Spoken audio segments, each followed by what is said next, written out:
All right, you are recorded. You cannot take back anything. Anything you gesture or move your face around, it's not going away. So thank you all so much for joining today on Virtual Presentation Friday. This is a weekly Presentation Friday that we have to provide education, information, resources to the senior community and to learn about things that are going on in COVID and how to better care for our seniors, but also ourselves. Because I know if I was struggling with COVID, a lot of us were struggling with COVID. So we have this presentation to provide us with some education, and these are 1 hour of free CEUs every week. So those of you that need nationally accredited CEUs, this is your free hour. There's no charge, thanks to our sponsors and our speakers to do this for us. So we're just really grateful that you all are here from all over the country. So please make sure you share this with other people, because the more that we have coming on, the better the chances of sponsorships and speakers, so we can get more and more information and education. So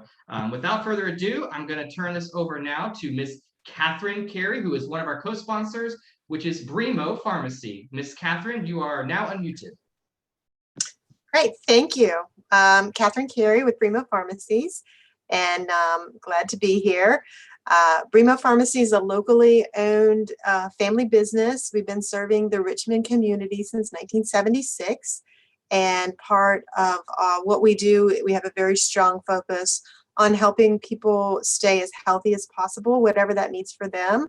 So right now, that means giving a lot of COVID vaccines. So that's been a big priority for us of recent. We also have a weight loss clinic, and we do fittings for support hose. So for people that are on their feet. So a lot of the things that we do have nothing to do with medications, which is what people think of when they think of pharmacies. But we do that as well. If there are a lot of people that staying as healthy as possible for them does involve taking medications. And so we're all about helping them make sure, one, they're on the right medication, and two, that the medication, that they're actually taking the medications that they're supposed to take. So for the senior population is a population that we cater to. And so we try to synchronize all their medicines so they come due at the same time. And our pharmacist calls them once a month to make sure that there have been no changes and that they are still not having any problems. Try to educate them about various health issues incorporated into that call. And then send them everything that they need for the month. Some patients, that little phone call is all they need. Others need special packaging and calendar cards to make sure that they take all of their medicines properly. And then we're very much in communication with their family if they need a little bit more oversight and help in that. So very much trying to keep patients independent and living at home as much as they can. And so, and that we do that in a variety of ways, but that's just a good example for seniors. But we're very happy to be a sponsor for the program today. So at Brimo, one of our core values is that all people deserve the same care regardless of who they are. And so I was very excited to hear about the opportunity to sponsor today's program, and I'm looking forward to hearing more from Jay. So thank you. Thank you, Ms. Catherine. And our next co-sponsor today is Woody Funeral Home and Cremation Services. And the person who's going to represent them this morning is Miss Layson. And I will have to say, just letting you all know, you see her background? I was informed that she actually drew that painting on the back behind her. Yeah, I'm putting you on the spot, Layson. I see you getting a little red, but that is awesome. I could not do that. That would not look that way at all. So Layson, take it away. All right, thank you. My name is Layson Barton, and I am president of Woody Funeral Homes and Nelson Funeral Homes in the Richmond area. The compassionate staff at our 5 Richmond area funeral home locations, they're dedicated in their service to the members of our community. Woody and Nelson Funeral Homes, we specialize in creating customized and personalized life celebration ceremonies, and we're honored to be entrusted with the care of members of our diverse community. When we're able to sit down with a family and get to know their loved one, to really understand and personalize the funeral and memorial service, that's when we get to know the small details that make each person unique and loved. And it's those small details that we can focus on to celebrate in ceremony, to make a funeral or memorial service that much more meaningful. Whether it's parking their loved one's Harley Davidson motorcycle in the lobby of the event center, or live streaming a funeral service so that family members who live in Mexico can participate virtually, or displaying a 48-star American flag at the visitation for a World War II veteran because that's the flag that he or she fought under, or even flying the rainbow pride flag at one of our funeral home locations on the day of the funeral service because it would have been important to that life that we're honoring. There are so many creative ways that our staff can customize and personalize a funeral or memorial service. And we hope that families get more of an opportunity to participate in those special events now that vaccines are becoming available and gathering restrictions are being lifted. We know full well how important it is to be able to come together to support each other in times of grief and loss. And the staff at our funeral homes are proud to take the extra steps necessary to keep everyone safe and healthy as they pay tribute to the loved ones they lost.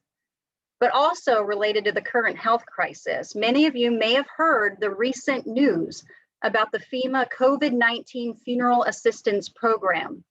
It became available with the American Rescue Plan Act of 2021.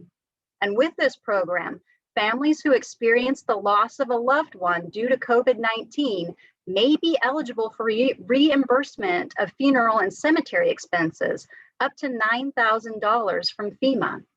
Woody and Nelson Funeral Homes, we served dozens of families who could be eligible for this financial assistance.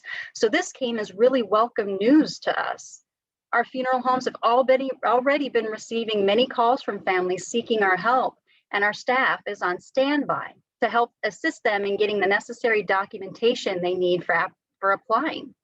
So if you or someone you know may be eligible for the FEMA COVID-19 Funeral Assistance Program, please visit one of our funeral homes web pages or the FEMA website for instructions and information on how to register. I want to thank you for giving me the opportunity to speak today and for allowing Woody and Nelson Funeral Homes the opportunity to support today's program on diversity and aging. Thank you, Ms. Layson. I appreciate that. And thank you to Brimo and Dignity for co-sponsoring this event today. And just a quick reminder, those of you that if you're on the phone, please make sure you email me following this call or during this call to let me know that you attended today, so you get the email following this call. You all will receive a thank you email from me in regards to your surveys for the CEUs, but also most importantly, to get contact info for Jay White and Brimo and Woody Funeral Home as well. So make sure that you give me that email so you get included in my thank you email. Now, without further ado, we will now go to Mr. Jay White, who will be discussing diversity and aging, the cultural competence for healthcare professionals. Jay White. Thank you so much, Micah, and thank you for the opportunity. Thank you so much, Catherine, Layson, Susan, and Ann. You know, Susan and Ann have been working, Susan, Ann, and I have been working on bringing this presentation to you all for some time. And just very grateful for Catherine and Layson for also stepping up and supporting this effort, which is really, from listening to Catherine and Layson, all about person-centered care. And that's what we really are talking about today. My name is Jay White. I'm with the Longevity Project for a Greater Richmond, formerly Age Wave, which is a collaboration between VCU's Department of Gerontology and Senior Connections, our wonderful capital area agency on aging. I am actually going to start with a brief video to kind of contextualize what we're going to be talking about afterward. So I'm going to go ahead and share that video now, and then we'll move into the actual formal presentation. Just a moment, please, and here we go.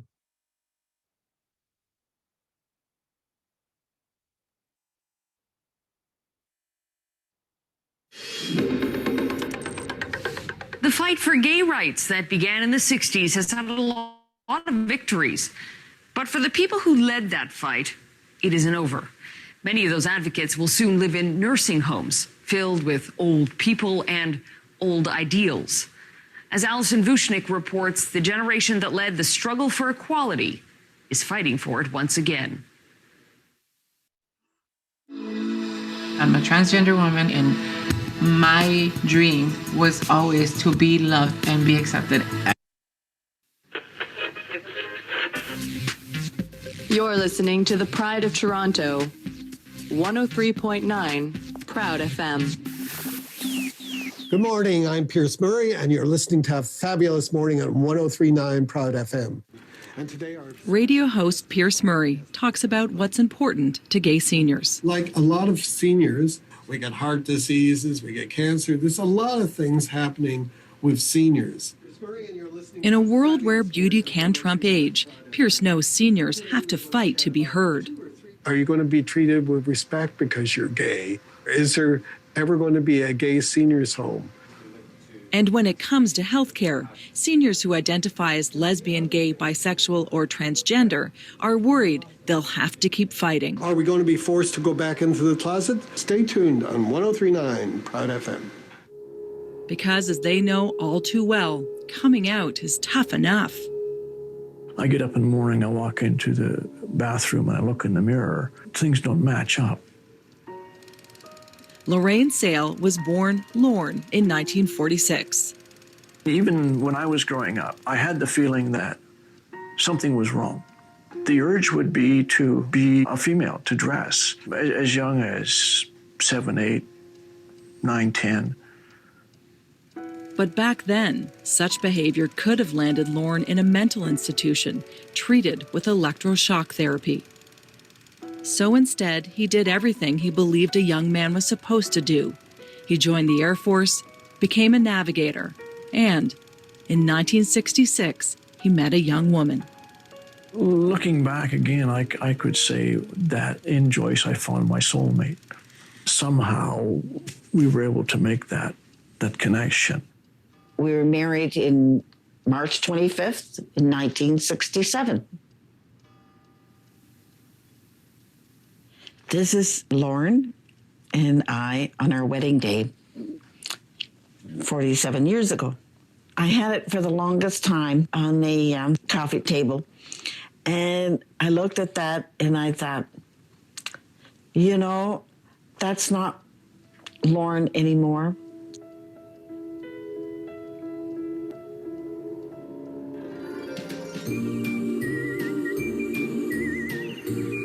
Just because there is snow on the roof doesn't mean the fire is out in the furnace. And how old do you think you were when you figured out that you were gay? Probably maybe early 20s. But Alf Roberts, now 85, never told anyone. In the 1950s, homosexuals were considered by many as perverts, immoral, even criminals. What Jimmy didn't know is that Ralph was sick, a sickness of the mind. You see, Ralph was a homosexual.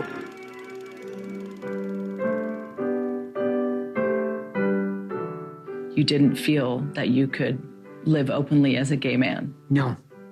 Why not? But they'll say, oh, well, he's a queer. You wouldn't want anything to do with him. For 80 years, Alf's defenses remained on high alert. He never married, never had a family, never fully able to be himself. It's not really a closet that's built when we talk about the closet. It's like a nuclear bomb shelter. For more than 2 decades, Bill Ryan, a professor of social work at McGill University, has been studying LGBT health. There's no place to breathe. There's no holes to breathe in. There's no light coming in. You have to police yourself all the time. For 62 years, Lorne struggled, and it nearly tore him apart. I learned that the one emotion that men are allowed is anger. So I ended up with a very, very violent temper. And it was destroying his relationship with Joyce. One day, it became too much. After 62 years of fighting this unknown demon, I had to go and face it. I had to. At every chance, Lorne would leave his home in Windsor to become Lorraine in Detroit. Joyce couldn't help wonder what her husband was hiding. Because I had an awful suspicion that there was something that was hidden. At 62, Lorne finally had an answer. She was transgender, a woman trapped in a man's body. It was a revelation. It's liberation, it's freedom, it's It's wonderful. The night Lorraine confessed to Joyce was the only night they did not sleep in the same bed. Why did you decide to stay? 47 years we've been married. I wanted to stay, work it out, because I loved Lorraine very much. It is nothing short of remarkable that Lorraine and Joyce have made it work, and they want that to continue. My biggest fear is I get hit by a bus or something, I fall down, and I wake up in a ward and look around and the other beds are filled with men. But Bill Ryan worries that acceptance may not be happening fast enough when it comes to healthcare. First of all, healthcare providers have to be aware of the fact that people who belong to sexual minorities are there. It's simply a numbers game. Close to 7% of the senior population is openly LGBT, and that 7% want a place they can feel safe, say what they want, be who they are. You know, people aren't being treated the same. Just because someone doesn't name their reality doesn't mean that they're not there. They're invisible. That makes them vulnerable to discrimination, whether it's a dirty look, inappropriate behavior, or even a homophobic slur. Bill says many seniors will revert to their old ways, hiding their true identity and who they are in love with, when all they want is care. This man said when he went to visit his partner, he would walk into the room and he would close the door and lock it. Then he would go to the bed and he would help his partner into the bathroom, and he would walk into the bathroom and close the door and lock it. So 2 locked doors between them and anybody else. And he would just hold him and hug him. It's horrible to not be able to show affection. Lives a public life on the radio, but at home, Pierce is just trying to be a good husband. 15 years ago, Pierce's partner, Taras, suffered a serious stroke and now requires constant care. The two refuse to hide who they are, but they do have to be clear. It killed me that I had to advertise the way we did. When we first advertised, we did gay couple requires domestic assistance. In the last 50 years, this generation has gone from being considered criminals to being able to marry. But for some, love is still taboo. Because I just knew that if I didn't bring it up right at the beginning, you wouldn't know whether people would apply or not. So the war is far from over. More. But as we say at Proud FM, have a great week and God save the Queens. Next. I just hope that the more homes across Canada will open themselves to LGBT groups. As long as they feel they don't have to go back into the closet, that's the big thing.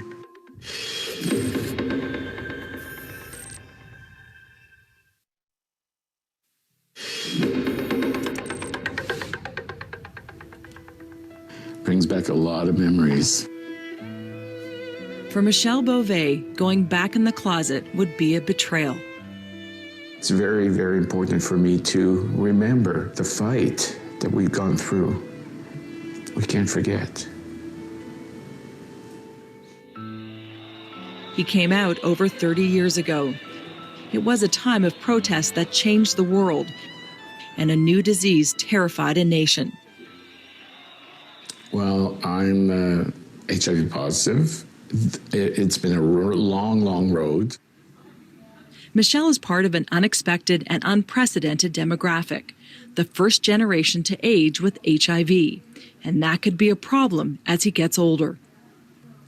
I don't want people to treat me unfairly. For most of his life, Michelle was treated unfairly, called names, threatened, and ridiculed for his sexuality. And now, as he starts thinking about long-term care, residents of nursing homes may be the ones he fought against. You don't want to start having name calling, people looking at you, not understanding your lifestyle, going back in the closet. I don't want that. I'm scared. I'm scared of the future. I'm about to drink some mud, and I think you should too. People often ask us why we are called mud. HIV is no longer a death sentence, and Michelle has far surpassed the 6 months he was originally told he would live. Others were not so lucky. Sometimes I wonder why.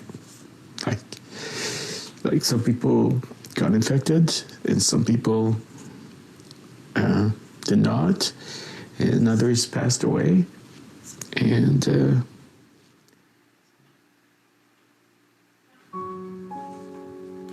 For now, he is kept alive with a cocktail of drugs. 1, 2, 3, 4, 5, 6, 7, 8, 9, 10, 11, 12, 13. 13 pills a day.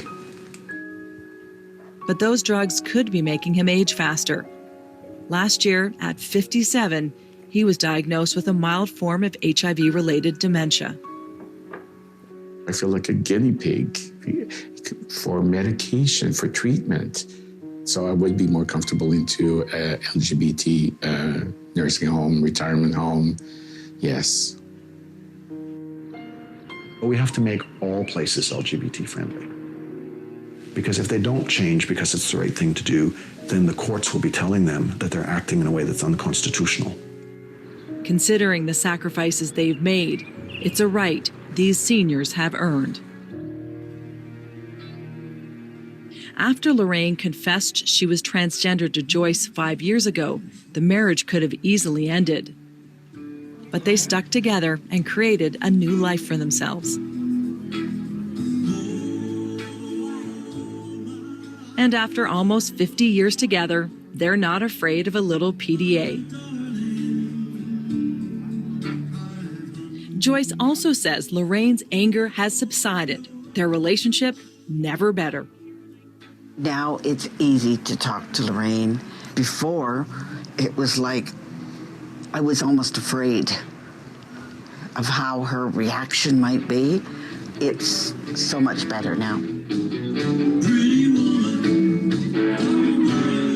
Lorraine and Joyce have won their battle and refuse to let others dictate what their marriage should look like.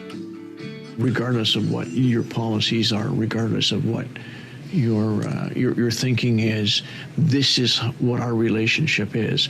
This is who I am to her. This is who she is to me. And this is how we want our relationship to be respected. Toronto's Fudger House became gay positive, not gay only, in 2004. When Alf Roberts moved in 5 years ago, he finally came out of the closet at 80 years old. This one. This is your favorite photograph Really this one? He's really good looking young thing, yeah. Creating that environment means gay-friendly activities, like this LGBT reading group, not assuming everyone is straight, and making everyone feel comfortable. I can be more open and actually be myself. Is there freedom in that? That's it, yeah. That's one of the big things, being completely free. Alf also attended his first Pride Parade as an octogenarian. It's the first time in my life I was able to shoot a water gun at a policeman and get away with it. Love has no expiry date, and whether you're in a home or not, receiving care should not get in the way. Do you think that if you hadn't come here, you may never have been open? Probably. I just hope that perhaps more homes across Canada will open themselves to LGBT groups, and as long as they feel they don't have to go back into the closet, that's the big thing.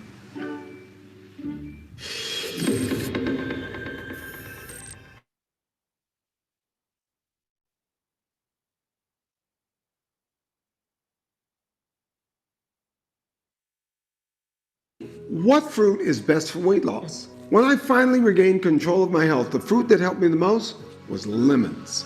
There's so many weight loss nutrients. Got it? Okay, yes. So from beginning.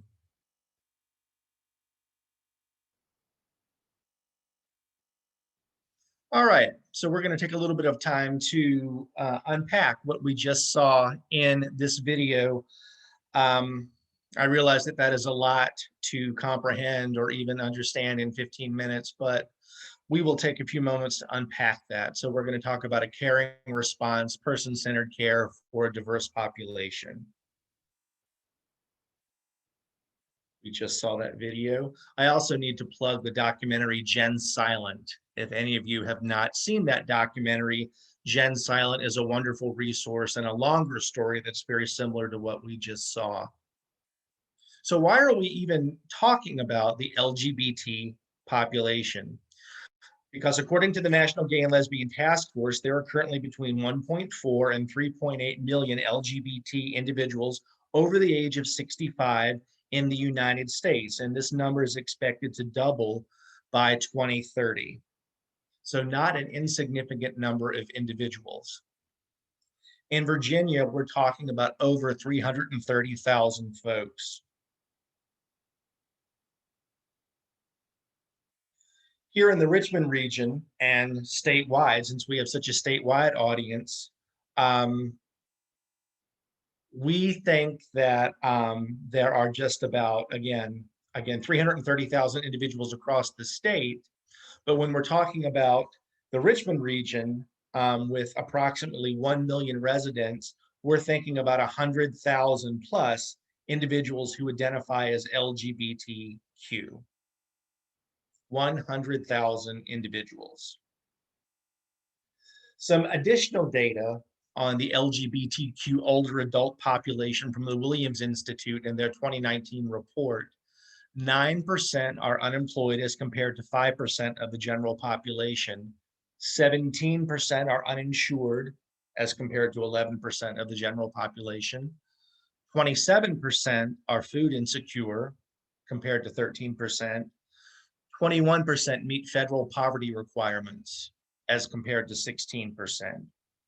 And we might want to stop again, since this data is from 2019, and think about how COVID has exacerbated these statistics for everyone.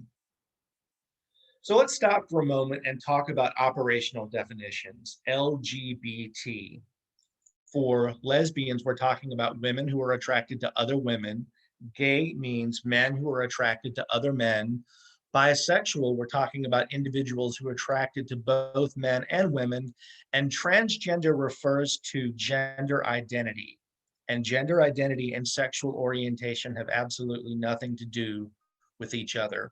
So let's put a pin in that and think about the differentiation between sexual orientation and gender identity, because it's very important, because the transgender community, as we saw in the video, and maybe many of us know professionally or anecdotally, the transgender community receives just about as much discrimination from the lesbian, gay, and bisexual community as it does from the quote unquote straight community.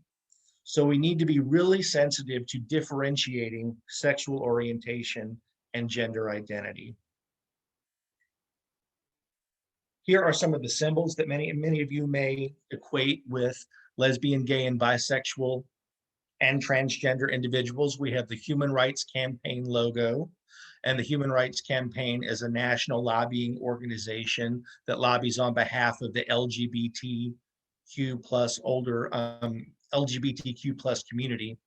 The pink triangle, which was actually manifest in the concentration camps of Nazi Germany. Gay men were given or made to wear this pink triangle, just as the Jewish individuals were made to wear the Star of David. The rainbow flag came out of the pride parades in San Francisco in the late 1970s, and now there's a transgender pride flag. So these are just some of the symbols that you may recognize. So some of the truths about lesbian, gay, bisexual, and transgender individuals. What percentage of the population is considered to be gay, lesbian, bisexual, or transgender? And let's just think about that for a moment. You might reflect on the number that you heard in the video. You may have your own opinion or your own knowledge. But the truth is, and normally in the interest, normally we would turn this into an interactive conversation, but in the interest of time, I'm just going to go ahead and answer this for us. The truth is, we don't know. In the video, we heard that approximately 7% of older adults identify as LGBTQ, According to the National Gay and Lesbian Task Force, somewhere between 3.5% and 10% of individuals across the lifespan identify as LGBTQ, and it really depends on where you live. It's more along the lines of 10% in more urban areas and 3.5% and maybe even fewer percent in rural areas. But the truth is, we don't have the data to really know. A question. Being LGBT is a lifestyle of choice. People can change if they want to change. Is that true or false? We think the answer is false. And I do like to play devil's advocate when I'm giving this presentation because I know there's still many people who think that this is true. People can choose their sexual orientation or gender identity. The data tells us that it's actually false, but what I like to share is that people may not be able to choose their sexual orientation or their gender identity, but we can choose to act on it. We can choose to remain in the closet. We can choose to remain hidden. That certainly is a choice. But again, as we heard in the video from the older gentleman, it's not a comfortable, popular, or healthy choice. Lesbian, gay, bisexual, and transgender older adults have an increased risk of untreated serious illnesses. Do you believe that that is true or false?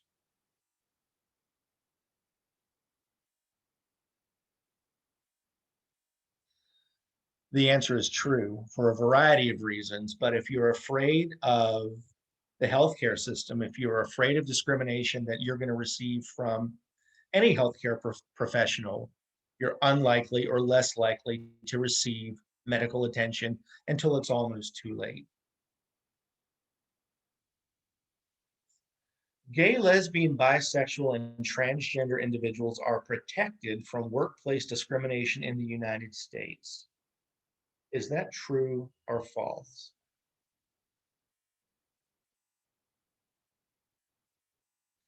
It became true in 2020, but only up until 2020, there was no national policy that prohibited workplace discrimination against lesbian, gay, bisexual, and transgender individuals. In fact, even here in Virginia, where we've had gay marriage, which has been legal for just about 5 or 6 years, there is still an amendment to the Constitution, Virginia's Constitution, called the Marshall-Newman Amendment that was added to the Constitution in 2006, which renders a contract between two unmarried individuals null and void if it approximates a marriage. So whether you're lesbian, gay, bisexual, or transgender, or a heterosexual couple who is not in a married union or relationship, if you enter into a contract, purchasing a home or anything like that, it could be rendered null and void if it approximates something that would be like a marriage. Switching gears a little bit, HIV is increasing in the older population. Do you think that's true or false?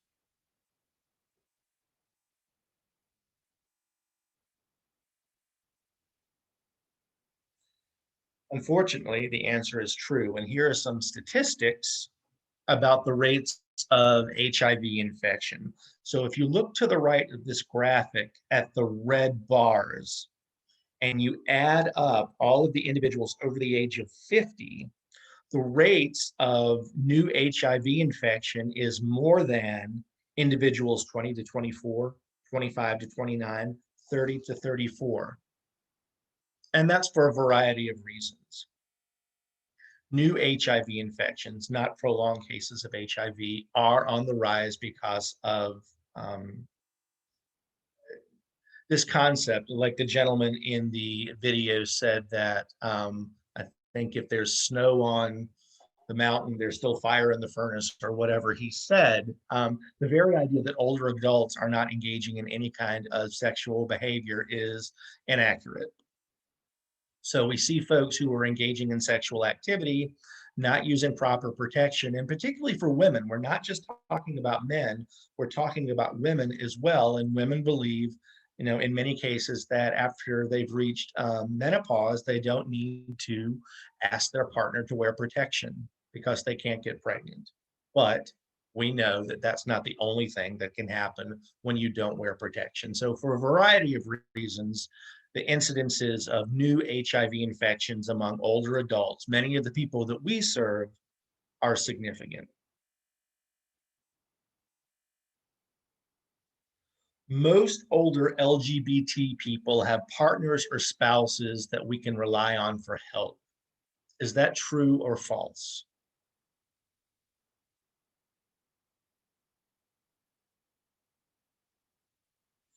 Unfortunately, it's still false. And here are some statistics. In the LGBT population, 75% of older adults live alone, as compared to 33% of the mainstream population. 90% of us have no children, as compared to 20%. 80% are single, as compared to 40%. So these statistics really show just how isolating the identity of lesbian, gay, bisexual, and transgender can be, particularly with aging.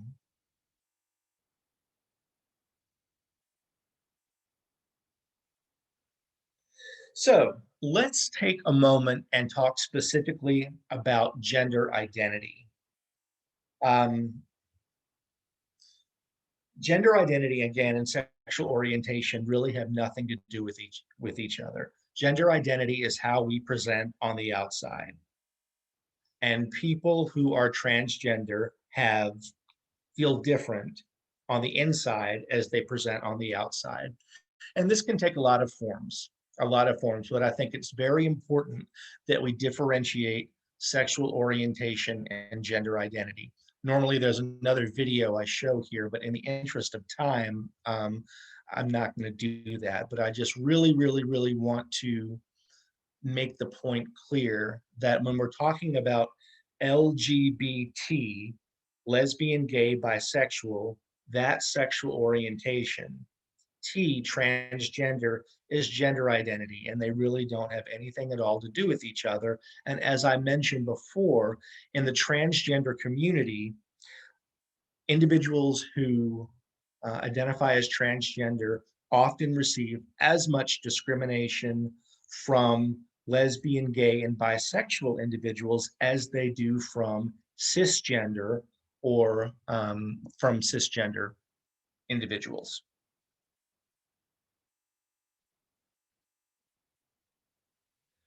We have so many diverse outlooks, not only sexual orientation and gender identity, but race, regionality, ethnicity, socioeconomic status. All of these levels of identity sum to make us. None of us on this call today, and nobody who will interact with later today or tomorrow, identifies as just one thing. So what happens when all of these identities that have been rumbling around within us for our entire lives are impacted by ageism? So think about a gay man experiencing ageism, a transgender woman experiencing ageism, an African-American transgender woman experiencing ageism. All of these levels of identity intersect. We call this intersectionality, aptly so.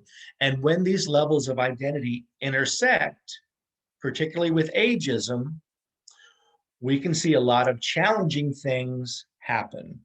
And we can see a lot of these challenging things happen in the work that we do every day, but in our own identities as well, because we all, regardless of our sexual orientation or gender identity, economic status, or what have you, are going to be impacted by ageism. but I would be remiss if I left you with a glass half empty, because it really can be a glass half full, because there is emerging data and study that suggests that living a life as an LGBT individual, or living a life as somebody from a disenfranchised population, actually builds resilience. And I'll share a story from focus group that my colleague, Dr. Gigi Amato, and I and others, and Alexa Van Artrick and Dr. Ann Welliford, have been conducting over the last few months about the impacts of COVID on the older adult population, and in particular in two focus groups that we were facilitating with members of the LGBT older adult community. And what is slowly manifesting itself is that living through the HIV pandemic has actually increased individuals' resilience and capability of dealing with COVID. Now, this is some new research and new observations, but I just want to offer that it's not all doom and gloom, that resilience and aging and longevity do go hand in hand, especially among communities that have been disenfranchised, who have suffered barriers and obstacles to positive aging. You know, the adage, if it doesn't kill you, it makes you stronger. It seems to be that there is some truth to that. So SAGE, Services and Advocacy for LGBT Elders, is a wonderful national resource that we can all look to. The LGBT and Aging Clearinghouse of resources, trainings, and programs that SAGE hosts is a great resource for all of us if we want to learn more on this topic. And I hope that nobody has felt shamed or guilted or feeling any kind of way during this conversation, because as one of my favorite poets, Maya Angelou, once said, basically, once you know better, you do better. You know, we all can't be perfectly culturally competent from the get-go. This crazy little thing called life is a learning opportunity every day. And I hope today has been a learning opportunity for folks, because down here in the South, y'all means all. It means we all have a place at the table. We all have a place in the long-term care continuum. We all have an opportunity to receive person-centered, culturally competent care. So I'm just very grateful for the opportunity to be here, to have this conversation, and I'm happy to answer any questions that folks might have. I don't know about you all, but I'm like, wow. So please don't hold back any questions. Jay can handle anything. So raise your hand or put up the emoji hand up if you have a question. I'm going to look through my screens here because we have quite a few people that are here. So please don't be bashful. This is some good information and a great way to start the conversation. And I'm also going to look down in the chat to see what there were some questions in the chat for sure. Micah, there was one question in the chat that said, are you saying that they were born that way? Yes. Lady Gaga said it, I'll say it. Yes, baby, we were born that way. Would you talk a little further? Sure, absolutely.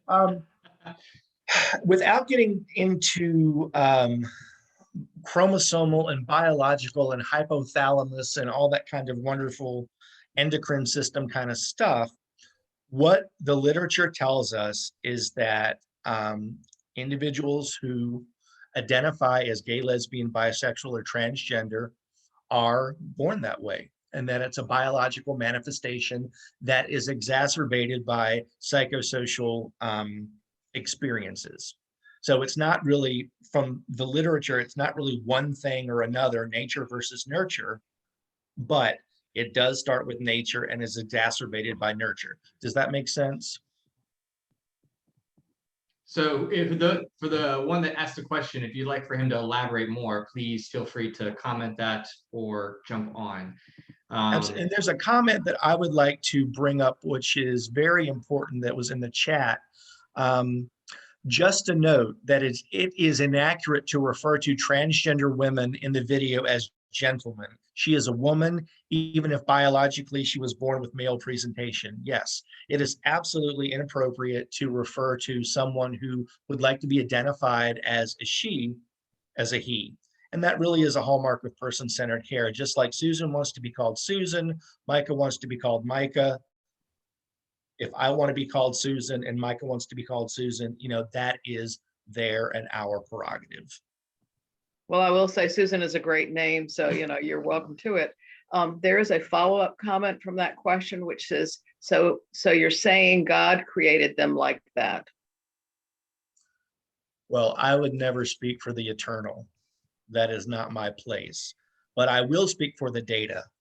And the data from decades of scientific inquiry and investigations into genetics and genetic predisposition and how hormones are, well, that's going to get too complicated, but I would never speak for the eternal, but people who are way smarter than I am say that it is not a choice. It is a biological determinant. And if for you, if you'd like to reach out to Jay more specifically on that, I would recommend reaching out to him more specifically on that. Cheryl, I see you came unmuted, and then I'll go to the chat again. Of course, I have a question. I'm curious about the identity and how they identify. I'm curious if anyone is putting that language on their website. And the reason I ask, my daughter is a partner in a new nutrition company, and you know, with families sitting around and we're like, what's the she, her after your name? And she had to explain it to us. I'm wondering, is anybody else doing that? I saw yeah. Marilyn raise her hand. Marilyn, would you like to possibly share what Senior Connections has? Okay, well then I'll share for you. But Senior Connections, which is the Capital Area Agency on Aging, has over the last decade, in fact, Senior Connections was one of the first organizations that asked us to present this topic on cultural competence and in the LGBT population. But yes, organizations like Senior Connections are placing this kind of information on their website to show that they are inclusive of the LGBTQ population. I will put a little pen holder in this though. Please train or open this conversation to the people you work with or who work for you before you put it on your website. Because if you overpromise and underdeliver in person-centered care, I can't think of any worse marketing that you can do. Thank you. And then real quick, I know some people were asking in the chat, if you, as long as I have your email, for those that are on the phone, if you can please send me an email that you were on the call and your number that you used, so you can get the email. But following this call, as soon as we're done recording and the event's closed, later this afternoon, you'll receive an email from me saying thank you. And in that email, you will have this recorded presentation. If you'd like the actual PowerPoint and the link to the video that Jay shared initially, please reach out to Jay and he can send you that. I don't want to be the middleman and constantly asking Jay to send me, to send everybody. And I want the communication to keep going and the connections and the relationship continue. So if you want the slides, the actual PowerPoint presentation, reach out to Jay. His email will be in the contact email when I send it out. So please reach out to him, and that way more conversations, more dialect, more understanding and resources can be provided to you after this call. That's what these are about. Somebody private messaged me, Katie McDonough, can you please unmute yourself and ask your question? Hi, thanks so much for this presentation. I just had a question a little bit around culture of community, and whether we're coming from a space that's an assisted living, nursing home, maybe it's a senior center. I can wrap my head around the concepts of changing culture with our staff, right? I kind of understand how we do that or can do that and the resources available with staff around diversity and inclusion and equity. but I think it's a bit different and maybe a bit more challenging for us to consider how we do that with our residents and our clients across generations, while we're also trying to manage different beliefs, and we're recognizing that this is people's homes and they're living together in a community where they may have differences with one another, and trying to make it as an inclusive community for the LGBT community where they feel comfortable in this space. So I find that really complicated. I wonder if you have any comments or any kind of examples of spaces that are doing this. Absolutely. Thank you for that question, Katie, because if we are being true to person-centered care, we also need to be person-centered with people who may not have the same beliefs and tolerations of the LGBT population too, whether or not we think that's right or wrong. But I'll share a story about my friend Guy Kinman. Guy Kinman was an out gay man. He passed away in September of 2018, and he lived in Richmond in a local CCRC, continuing care retirement community. When Guy moved into this community, he would have felt ostracized and alone. But in the years that he lived in this community, he was able to graduate, or not able to graduate, but to be one of the most, if not the most recognizable and popular resident of that 800 to 900 person community. So time, a forum for people to share their stories, because it's really hard, I think, for anybody, regardless of chronological age or outlook. Once you are in one's presence and hear one's story, one's authentic story, I think that really does do a lot to level the playing field, if you will. So it's not something that'll happen overnight, but older adults, just because older adults have the stigma or the stereotype of the old dog doesn't want new tricks, that's just not accurate. If presented with any kind of something, older adults are going to ponder it just like anything else. And then I had did that answer your question, Katie? Okay, so I had another we have a few more questions that are coming in. So one of the ones that I want to get to first was, can you share some recommendations on how to show support for the LGBTQ plus community? I'm thinking of the older adults looking for communities that they will feel safe in, such as communities including language in their discrimination policies, having the rainbow flag or the other symbols of support, inclusivity training, pronouns in your email signature, etc. All of that's a wonderful start. Everything that the individual has mentioned is very important. The subtle symbols. I mean, you don't have to have a rainbow flag, as the the intro to your website. People in disenfranchised populations are used to looking for subtle cues for safety. So there can be subtle cues, but it's very important that even if you put out the subtle cues, the subtle symbolism, that from the front of the house to the back of the house, folks are trained in cultural competence and person-centered care, because you don't want to advertise that you're inclusive of a population when somebody gets there and that's not the reality. Thank you. Hope that answers your question, Emily. And then Wayne, I'm not even going to try to pronounce your last name, buddy. That's okay. Wayne is good enough. It's Swatlusky, though. This was great. Thank you so much. I really appreciate it. It's very informative, too.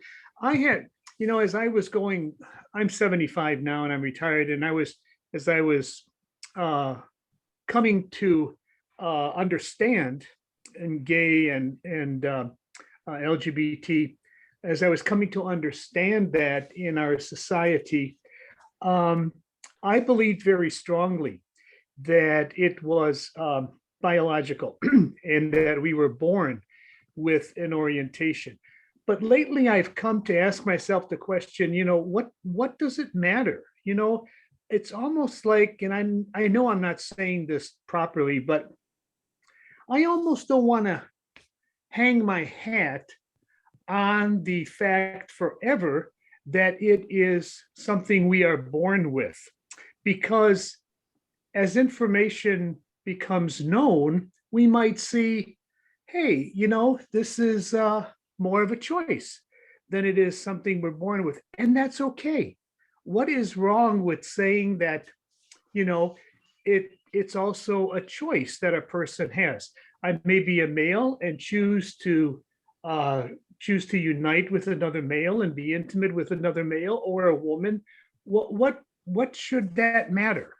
I know I'm not putting this right, but I'm just thinking that there needs to be more parameters so that we don't box ourselves in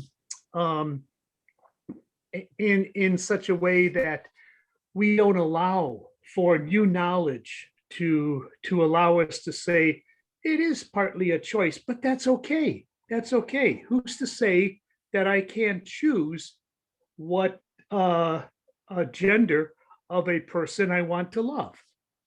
Does that make any sense? It sure does, Wayne, and I appreciate the comment. We all, particularly now during COVID, have got a lot of fish to fry, and really ruminating about one's sexual orientation or gender identity is probably not the highest on many of our checklists to do. But that said, if we take more of a humanist approach, which I think is what I hear you saying, if we look at it as this more of all of us, the one thing we all absolutely have in common is that we're growing older. And if we take more of that humanist approach and really don't worry about the differentiation of each other, then, let's just enjoy our time on this planet and try to get along. Not the easiest thing to do for a lot of people.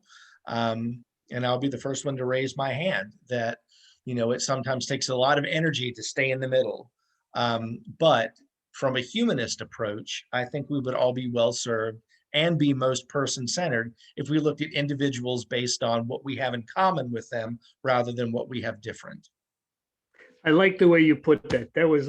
That captured more of what I was. Well, thank you. I've had a lot of practice. Thanks. Great presentation. Thank you, sir. And the last thing that I'll leave with, somebody asked a question of what resources are there for Virginians and maybe other places in long-term care facilities when they or their families want to report experiences that need to be addressed? Oh gosh.